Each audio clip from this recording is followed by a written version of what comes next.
I have a Yamaha 2012 F350 dies after 15 seconds. Well, unfortunately, that's not a lot of information, but if I was a guessing person, I would say that it's most likely fuel, given that if you can start the engine and it runs for 15 seconds, you've got spark, you've got compression, the kill switch isn't a problem, you've got the handle in neutral because it'll actually start and run. Now, if it dies after 15 seconds, generally you're losing fuel pressure or you're running out of fuel. 15 seconds is not a lot of time, but if it's consistent, then you might have a clogged fuel filter, which means you're running out of fuel, basically. Like, say your VST is creating fuel pressure on the bottom of the fuel pump inside the VST, there's a filter on that. So with the VST full, that fuel pump is able to pull fuel in it, make fuel pressure enough to having the rail full and the injectors behind that full of fuel. But then as soon as you run the engine after 15 seconds, all the injectors disperse all of that fuel that you have built up in the rail. And then because the bottom of the screen on the fuel pump inside the VST is dirty, it's not able to get any more fuel or enough fuel into the fuel pump to refill the fuel rail in order to supply fuel to your injectors. And that is probably why it's dying after 15 seconds.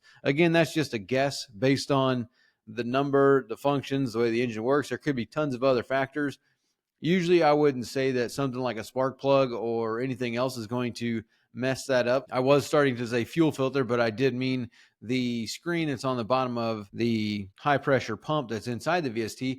Now, it's not going to be like a low pressure pump or anything like that. Not going to be a water separator or anything like that, because those generally, if those are a problem with your water separator or anything like that, then the engine's going to run for a couple minutes because the VST is going to be full of fuel enough to run the engine, and the engine's going to run until it empties out that VST. And because the water separator is your problem, it's not getting fuel to the VST to refill the VST in order to continue supplying fuel to the engine and let it continue running. My guess is that your F350 has a dirty VST, and the high pressure pump, either there's something wrong with that pump or the screen on the bottom of it is dirty or something along those lines, based on it'll actually run for 15 seconds. Now, Will McQueen, I've got a 2002 Honda 90 horsepower carbureted 4-stroke.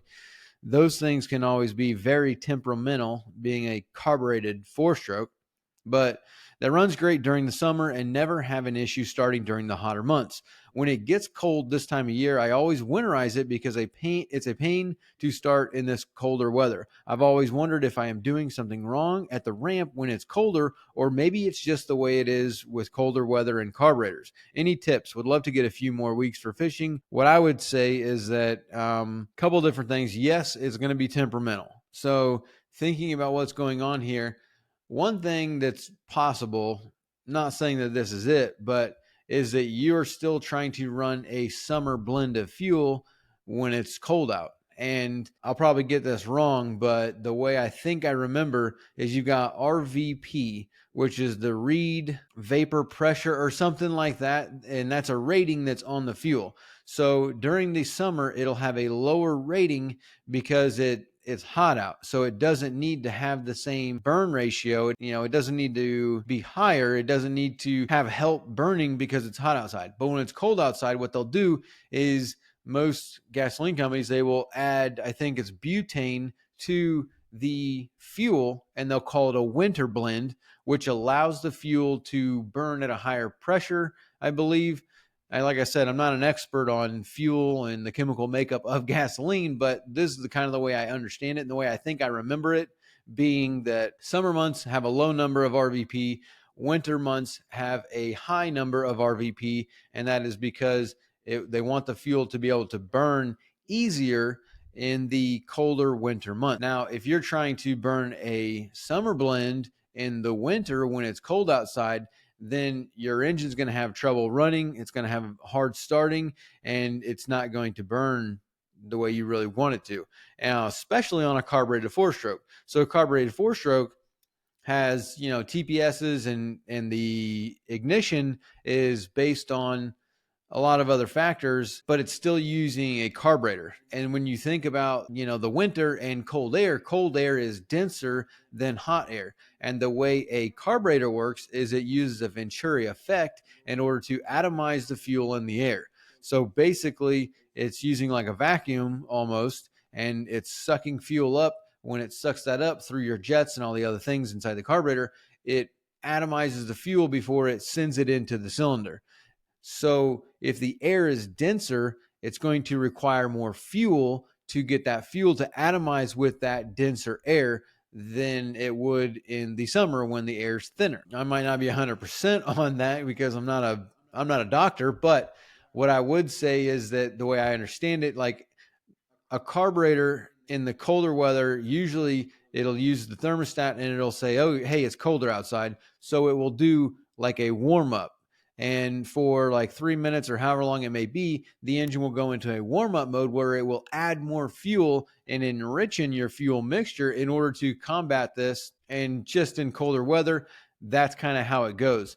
So with your enrichener, and it being colder outside. So on that 90, I don't know how many on a 2002 90 horsepower Honda. I'm not a Honda expert. I don't know how many carburetors are on that engine, but my guess is that it's probably somewhere around 3, maybe 4 carburetors on that setup. I don't know if that 90 is a 3-cylinder or 4-cylinder, but my guess is there's an enrichener on 2 of the carburetors and the other 2 don't have an enrichener.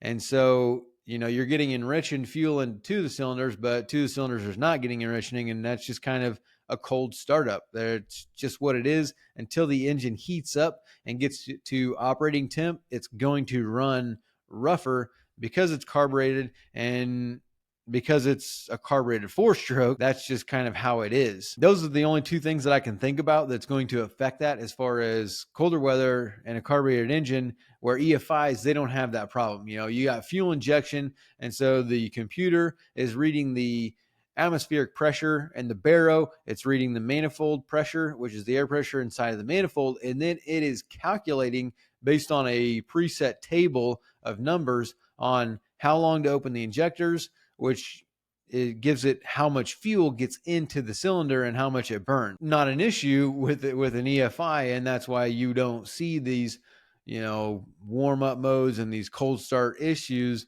with an electronic fuel injection 4-stroke, but you do still see a cold, hard start, rough idle during cold winter months with a carbureted 4-stroke, because that's one of the downsides of a carburetor opposed to electronic fuel injection, where everything's already mapped out. It makes up for it. It changes the timing, it changes the amount of fuel and everything based on the temp, the intake air temp, because it has a sensor for that. So it knows how cold it is.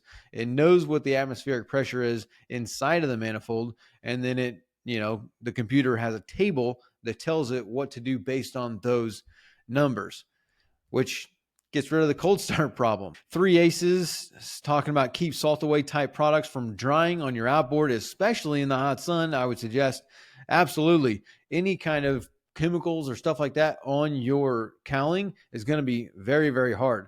So degreasers, contact cleaner, salt away, any of those hard chemical products, you don't want to get that stuff on your cowling, and you really don't want to let it dry on the cowling. And when he's talking about, in hot temperatures, that's a problem, because as soon as that chemical gets on the cowling, it dries out instantly and it starts to eat away at the clear coat and the paint.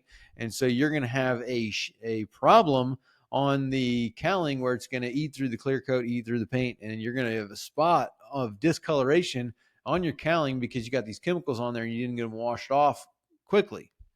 So that's something that is good to know and to discuss. Urban gaming, why do you freeze your sealants or silicones? So this is a video where we're talking about, applying sealant, and the main thing about that is it's been my experience that when you put the sealants in the freezer, they tend to last longer. Obviously, everybody has a problem with keeping 4200, 5200, that kind of stuff. Once you open the tube, it's like, it's almost hard to make it last. And I have found that putting it in the freezer tends to seem to work, because then it freezes it. But then when you bring it out, you let it sit in the sun for a little bit and it it still goos up, and it basically saves it from being a wasted tube of sealant once you open it up and it hits the air, and now all of a sudden you go to use it 2 months down the road and the whole tube is dried and it's worthless. So that's just something that we kind of found. Gary A. Ron, my Yamaha outboard has left me stranded 3 times of 3 out of 3 times brand new lemon. That's a pretty bold statement to call it a lemon already, but that's unfortunate. Sorry to hear that. I wish you'd give us a little more information on the Yamaha outboard. Left me stranded 3 out of 3 times. I wonder what's going on with that, because there's usually, whenever you got a brand new engine, something like that, there's usually something else going on there that's potentially not even the engine's fault. I've seen plenty of things where you think about the build of a boat. A brand new boat, just because everything's brand new engine, brand new boat, all that stuff, just because everything's brand new doesn't mean it's all going to work perfectly. And especially when you've got such a process of putting a boat together where you've got different, a team of people build the boat, being the fiberglass and the paint and all that stuff. A team of people rig the boat. A team of people put all the fuel systems and all the bulkheads and all that other stuff into the boat. You got a team of people that rig it for the engine and everything. You got a team of people for your electronics, a team of people for the plumbing, and then a team of people for the canvases, the upholstery, the seats, all that kind of stuff. So like, you're going to have hundreds of hands on this boat putting this thing together. And then by the time it gets to you, there could be an issue where this person, again, also you got people working. So what's this person that's working's life? What's going on there? They just got a divorce, or they having a bad day, or they hung over? Like, is there a problem going on with some person that's just trying to get out of there? It's 5 o'clock, just send some screws in it and let's go. So that's the unfortunate reality of the build of a boat. And I've seen all kinds of problems where you've got a brand new boat and it's no fault of the manufacturer or the engine or anything like that. It's just the fact that you've got this many people trying to create a product. And so let's say you've got somebody that puts the fuel lines in, and when they pull the fuel line, it cut the fuel line. And now all of a sudden you've got an issue where the engine's running out of fuel. You think you might have a Yamaha problem, but really you got a boat problem, because a fuel line accidentally got cut because there was a screw sticking out and it dragged across the screw, cut a little hole in the fuel line. It's not big enough to let fuel drip out into the boat, but it's enough for it to suck air and leave you stranded because the engine runs out of fuel. And I mean, on Yamaha, you should have a primer bulb. So if that was the problem, you could prime it up and start it up and be going on. But I also would like to know, who's looked at it. Because obviously if it's left you stranded 3 times, that's a problem. And hopefully somebody, wherever you bought the boat, whoever the dealer is, like, they should get a technician on this boat to figure out what's going on, because it's highly unlikely to get a brand new lemon. These days, you really don't see a straight up lemon. Like, that's a big leap into a company being able to make a product that is a straight up problem. And I've seen a ton of things where, like, I've seen metal pieces get in there into a base gasket. So when the power head got put on, a little flake of metal was laying right there. Power head got put on and it was leaking oil all over the place. All kinds of stuff like that. That doesn't really necessarily mean that the engine itself is a lemon, but it just means that it's a manufactured product. And right now the labor force and everything else is a problem. So unfortunate to hear that. Amit Osiris. So what tips would you have for an OX66 that cuts out at anything past half throttle? Entire fuel system is new. Well, that's kind of like interesting that you've already jumped into replacing everything on the fuel system on the engine to include topside fuel lines. Haven't changed the fuel lines coming from the tank. However, it's a 99 OX66 saltwater series. I can run her out to half throttle, maybe a tad more.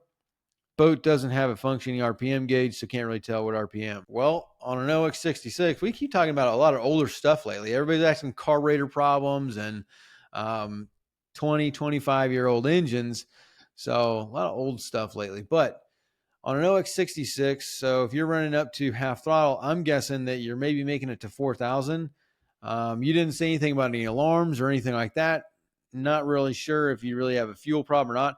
For one, I'd put a clear hose on there and make sure that you're getting fuel from the boat to the engine. If you put a clear hose on the fuel line right at the engine, maybe after the water separator, and take a look at it to make sure that you don't have an air leak where you're getting aerated fuel to the engine and it's running out of fuel past a certain RPM, then I would also be looking into what exactly was changed on the engine as far as the fuel system goes. I mean, that's pretty interesting.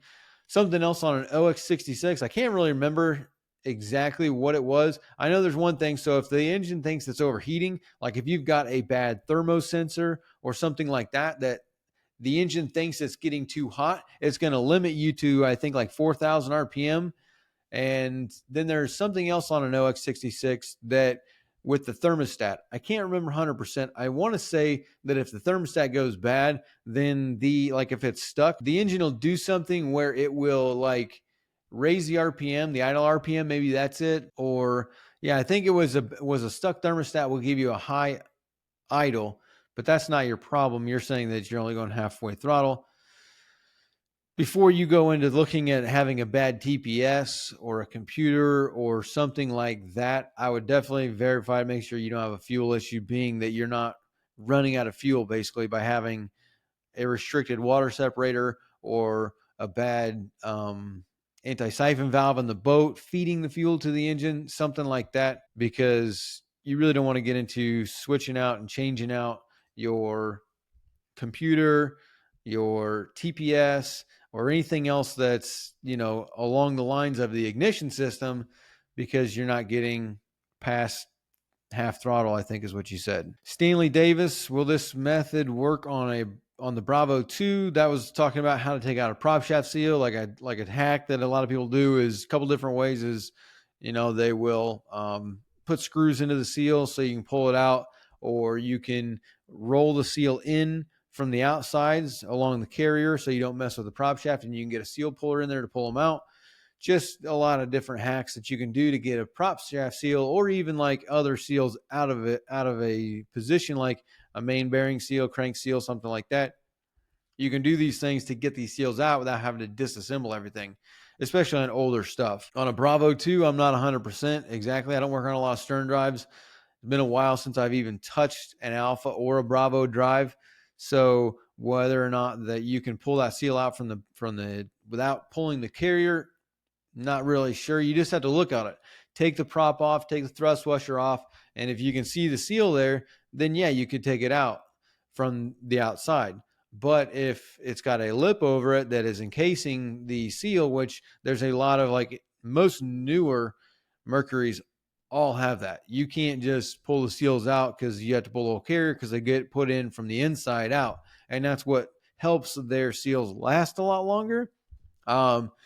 Honestly, it takes a long, long time for you to get a bad prop shaft seal on a Mercury outboard because of the way the carrier is designed, and it's encased. So on the outside of the carrier, there's like a lip that goes out and then over, and then the seal's on the inside of that. So the seal is super protected.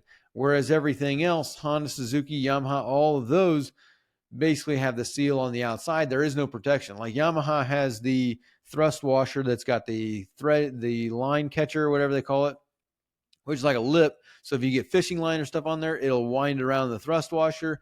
But by and large, a lot of those, the seals are exposed. So it's a lot quicker for you to need to do a prop shaft seal on those engines than it is for you to do it on a Mercury. But whether the Bravo is like that, the Bravo 2, not 100%. You need to pull your prop and take a look at what you got going on there. CR Dorado, I have an old mid-60s Johnson 5.5 horsepower Seahorse. Here we go. We're talking about a lot of older stuff here, 1960s. So mid-60s, let's say that's 65. That's 35 plus almost 24 now. You're talking about a 59, almost a 60-year-old engine. That's incredible. So, wait, was my math right there? Mid 60, 65, that's 35 plus 25. Yeah, 59. 5.5 horsepower Seahorse. Would you happen to know where I could find another for spare parts if I need some? My father gifted this to me on my 10th Christmas. Obviously, it needs to be overhauled. Don't know what I'm going to find. Finding any parts for a 1960 engine is going to be difficult. you're obviously going to have to be calling around and do some research on this one. I would say trying somewhere like Lake Lanier Marine Liquidators, just because they have just tons and tons and tons of outboards that are like older like that they might have parts for something like that. And then other than that, you're going to need to figure out what part you need. And then it's going to just be scouring the internet. So you're looking on eBay, you're looking on everywhere you can find, and you're probably going to end up finding that you got to buy a lot of aftermarket stuff because no one's making stuff for a 1965 Johnson 5.5 horsepower Seahorse.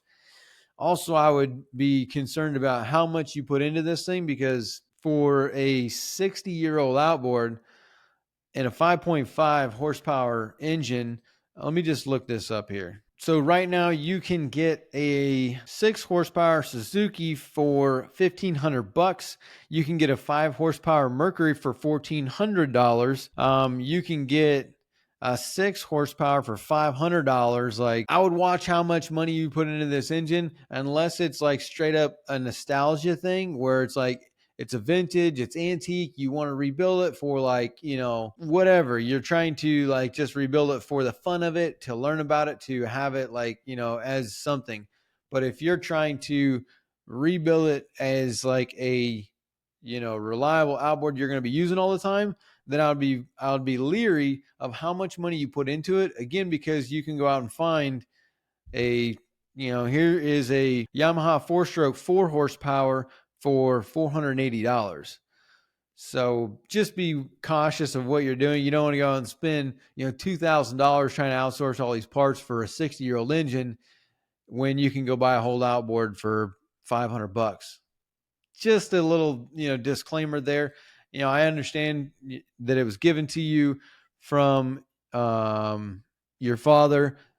Obviously, you probably want to rebuild it for that fact. Like, you guys have this engine that's 60 years old, been in the family forever. So rebuilding it, other than finding parts for it, yeah, you're going to be scouring the internet, figure out what you need, and then just kind of looking around. Great Lakes Skipper. I'm trying to think of what other places have parts like that, or are going to even have something like that. I mean, we're talking, again, 60 years. So then the other one's going to be Checker Marine. I don't know if they got really that many old outboards, but it's also another place that's got tons of stuff, and they might have something that you could dig around and find. Again, that was Lake Lanier Marine Liquidators and Checker Marine. Those are the two places that I'd look, and then also figure out what parts you need, scour the internet looking for that part. Dr. Jim, what would a commercial fisherman do? Talking about running wide open throttle on that. Dude, you're going to run it however you need to run it. Like, run how your clients want you to run. We know tons of commercial people that run wide open throttle all the time, but then at the same time, a lot of people commercially, the weather doesn't allow you to do that, or whatever, or maybe even the clients don't really want that because there's a lot of commercial people that charge for the fuel. So like, let's say it's $1,200 for the day plus fuel. That's how a lot of commercial fishermen do, like sport fish, stuff like that. You will do, the client pays for the fuel. So if the client doesn't want to burn that much fuel, then you're going to have to run it easy because you're looking at fuel economy. If you're paying for the fuel, I would be looking at your books and how much money you're making and how much you're spending on fuel. Maybe not running wide open throttle all the time because you're trying to save fuel, but then at the other time, whenever you're trying to get to a spot, whatever, run wide open. So I would just run it however you need to run it to make sure that your clients have the best experience possible. So that way you can build your brand, build your reputation, and make your clients happy so you can keep running trips. So running wide open throttle or running a cruising speed, saving fuel, you're going to have to determine that based on the clients that you got and what you're going for that day.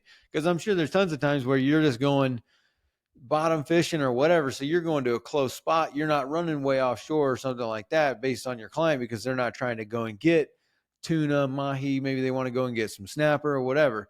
So a lot of that's just going to be, you're going to run the engine based on what the client wants and what the experience is that they're looking for, and you got to make sure you provide that experience to get the best brand that you can get to make sure you keep running trips. Roe Newells, where I am, my 95 2300 Hydra Sports center console is a highly sought after boat, and when you find one for sale, they usually fetch good money. I have had people randomly stop by looking to see if I would sell it, even had offers on the water. Anyway, here in Long Island, I find the Hydra Sports brand hold a pretty good value. Yeah, I think they do hold a good value, talking about, again, boats that hold value and what boats you would buy to flip. So that kind of goes back to what I was talking about, how you're going to have different types of boats, different brands of boats in different eras. So in the 70s, you got certain boats. In the 80s, you got certain boats. In the 90s, you got certain boats. And I would definitely say those 90s Hydra Sports definitely fetch a good money. Mid 2000s boats, maybe not so much. A few brands are going to, or a few models are going to fetch good, but there are other models that aren't really that good because Hydra Sport was going bankrupt at that point in time, and that's when they got bought out, and then were turned into the HCB Customs, or the Hydra Sport Boats Customs, Hydra Custom Boats Works, or whatever it's called, HCBs. That's kind of like when that happened. So some of those mid 2000s boats aren't the greatest. They were kind of slapped together in a way, but then after that, when they became the HCBs, they're great boats. Now, again, that 95 2300, phenomenal boat, really, really good value. Matt Williams, I work for FWC, and we run our boats pretty hard. We have lots of engines with very high hours. I think key to longevity is running the engine across the entire RPM range, coupled with great maintenance. That's what I'm saying, man. Like, that is exactly that's it, is running the engine over the entire RPM spectrum, and it runs evenly. That's how you get even wear. That's how you get the best out of the engine. That's why the break-in period for most engines have always been varying the RPMs. I've heard a lot of people talk about different things about the break-in, whether you should do it or don't do it. I'm just going to go off of basically what is normally said. A lot of people say the break-in, oh, you just need to run it for 10 hours under a certain RPM range, and that's not really true. The basically all brands in their break-in period go like this. They want you to run varying the RPMs. So that means that for the first 2 hours, you're going to run, say, 10 minutes at 1,000 RPM. And then you're going to run 10 minutes at 1,500 RPM. Then 10 minutes at 2,000 RPM. And then 10 minutes at 3,500 RPM. And you're going to continue every 5-10 minutes, varying that RPM and not going wide open throttle for more than 5 minutes every hour. And then don't do a lot of high idle time. So basically, in the first 2 hours, first 10 hours, you don't want to run the engine at idle for an hour. That's what they don't want you to do. They want you to break it in at varied RPMs for 10 hours with no more at wide open throttle than 5 minutes at a time. So really, a break-in period isn't staying below a specific RPM. It is changing the RPM. Run 4,500 for 10 minutes, then bring it back to 35, then bring it up to 55, then bring it down to 15, then take it all the way to wide open throttle and run for 5 minutes, and then just continue varying those RPMs for 10 hours. That is the most common break-in period. And so if you think about it, if that's what they want you to do for break-in period, then that's what you're going to want to do over the life of the engine. So running evenly, let's say at 100%, you're running 20% of the time at wide open, you're running 20% at trolling, 20% at idle, 20% at mid-range. Like, you're varying across the whole spectrum, which is generally, when you pull a download, what it looks like. Most of the recreational people, when you pull a download, again, very minimal time spent at wide open throttle. Most recreational people are looking at fuel economy, and they're looking at the ability that they have to run the engine. This is kind of a discussion. We got a couple comments down here about this, that talking about the RPM and the horsepower range. So generally, when we're talking about not being able to run wide open throttle, you're talking about larger engines. You're talking about larger boats going offshore, or your recreational guys with engines that are 115 and up. Once you get down into talking about these little engines like Mega Adventure Overhang 4.7, what about a small outboard, a 2.4, 3.3, and a 5 horsepower small outboards? Should it run at max RPM because of it being so slow? By and large, most people are running, like, if you're running on a dinghy or something, the engine's maxed out all the time. Like, they're running wide open throttle all the way, because again, it's so slow. And the death of most of these small engines is you don't see a 5 horsepower that blows the power head. When you see a small engine that with a blown power head, it is because of lack of oil, lack of maintenance, water ingestion, and things like that. Poor fuel. That's what kills these small engines. These people on sailboats that have a 10 horsepower, 15, whatever on their dinghy, and they're going back and forth. When they leave their boat, that thing hits wide open throttle and all the way till they get to the dock, and then they shut it off, and then they go off in ashore, get their groceries, whatever they're doing, hang out, and then they get back on the dinghy, wide open throttle, back to the boat. Same thing for small lakes and stuff. You guys are running the engines wide open throttle all the time, and you don't hear about blown power heads. The whole conversation was that someone was telling someone else that because you're running the engine at wide open throttle, you're prematurely wearing out the power head. You don't see that. You don't see a 9.9 with a blown power head because the engine was run at wide open throttle, and everybody is running those engines maxed out all the time, even up to like a 35. I think there's another one, Gransit Odos, I'm not sure. Let's consider a 25 horsepower Johnson. It is a detuned 35. At full throttle, it is producing less than 2/3 of the power at full throttle. So you can't run a 35 at more than half throttle, right? I have a 35 and I run it at full throttle all the time, and it is a 1976 and still running fine. There's a proven case right there of running an engine wide. I mean, 1976, that's 24, and let's go ahead and call it 2024 today. So you're talking about 48 years at wide open throttle. Like, you don't blow power heads because you're running wide open throttle. You blow power heads because they run lean, meaning you're not getting your oil mixture right. You're running out of oil, and that's causing two other issues. You're overheating the engine. So when you overheat, it does all kinds of things, like it warps the metal, it warps valves, like the valve covers, plastic parts, all that stuff. Like, you got big problems when you overheat an engine to a certain temperature or for an extended period of time. Those are the things that's going to blow a power head, not running at wide open throttle. If you've got a 5 horsepower engine and you run it wide open throttle all the time, they run forever. Again, the problem with the little engines is people don't service them. They've got this little engine, it sits on the tender, and then it lives in the water all the time. It doesn't get an impeller for 20 years. They're running poor fuel in it, never checking the oil, and those kinds of things. That's what ends up killing them, especially like carburetors and stuff like that. That's what the problem with all the little engines is you get a little engine, most of the time, it won't run. Well, that's because it hasn't run in 6 months. It's been living in the water, and the carburetor is now trashed.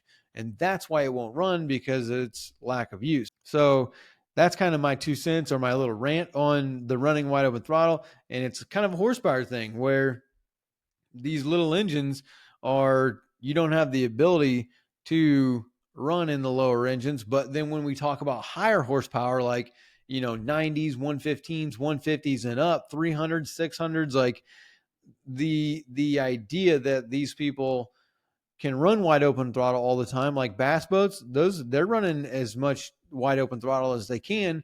But at the same time, if they got trolling motors, they're running wide open throttle to the spot, and then they're putting in the trolling motor, and then they're doing their thing right there, turning on the engine, pulling the trolling motor, and then wide open throttle to the next spot. They are basically the ones that you will find that have the high RPM at wide open throttle. But by and large, the rest of the recreational world, they don't have the ability to run wide open throttle all the time. So I guess maybe there should be a horsepower disclaimer in there.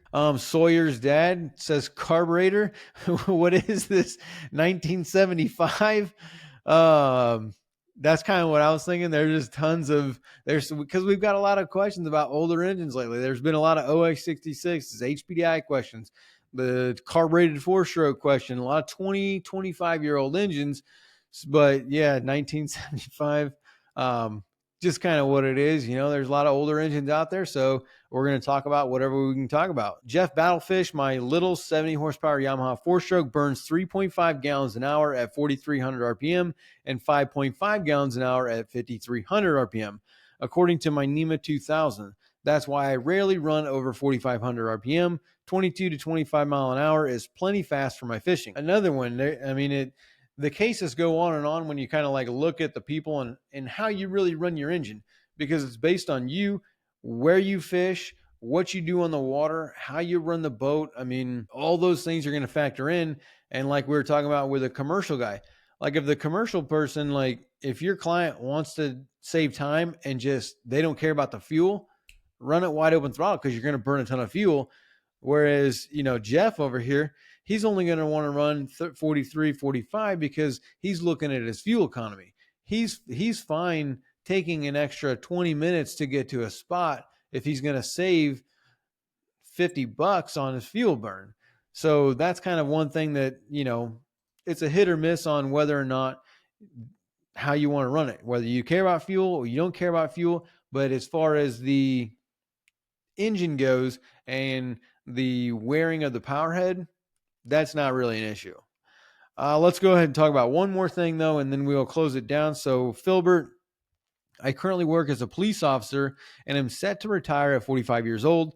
I restore boats in my spare time and get out on the water every chance I get.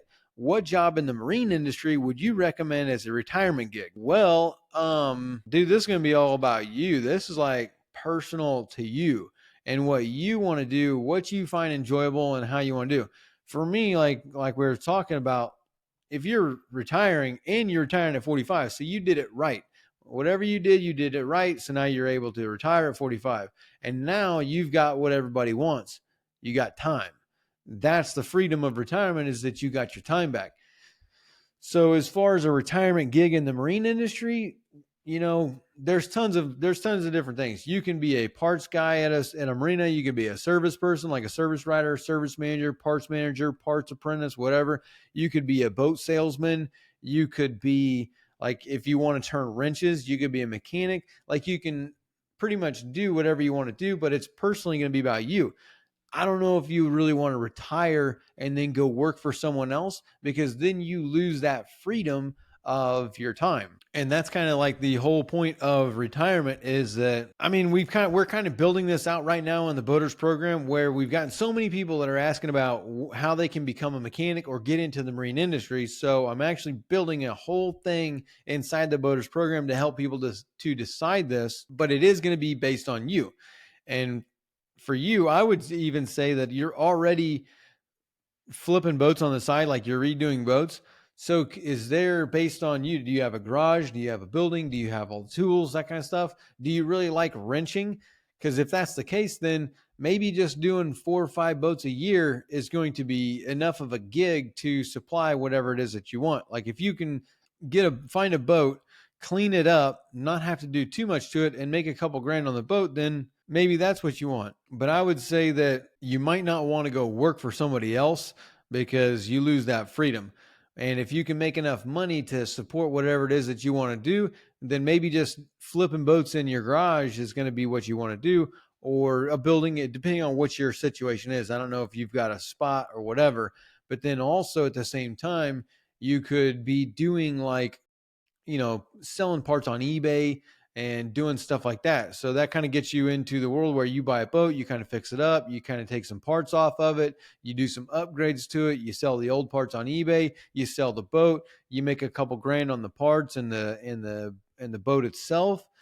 And maybe that's enough to where, okay, it's Tuesday and it's beautiful outside, so you can go on the water. Whereas if you work for somebody else, Tuesday you got to go to work. So you're kind of like, you're not really retired. So I don't know if really a retirement gig is, that's what you're thinking.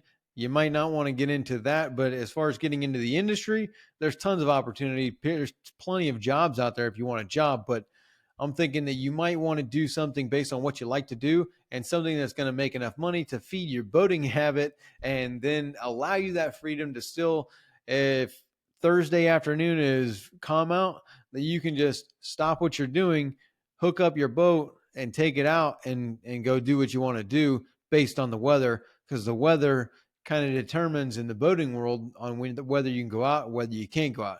And if you can go out, then you want to have that freedom to be able to go out. And then when it's not good out, then you can do your gig and make your money. Anyway, that's enough for this week. So we'll see you next week. Check out the Boaters program at bornagainboating.com. And also if you want us to talk about a subject, comment below, email us, askbab@bornagainboating.com.